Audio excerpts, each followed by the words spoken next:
On number 10, it says, when a certain medical drug is administered to a patient, the number of milligrams remaining in the patient's bloodstream after T hours is modeled by, and then they give a function.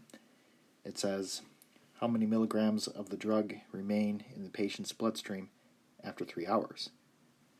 So with word problems, you really need to kind of identify the information or highlight the information that they provide and also what they're asking for. Some word problems can be very wordy. Some word problems ask you for a lot.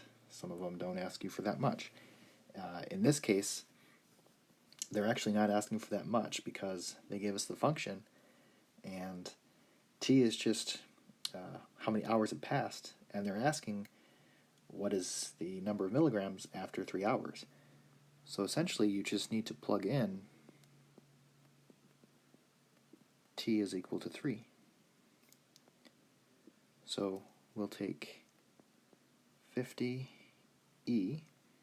to the negative 0.2 times 3. And again, you may need to use parentheses around the entire exponent if you have the older operating system. But you should get 27.4.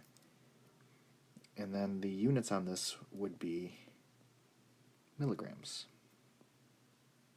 So not too bad of a problem.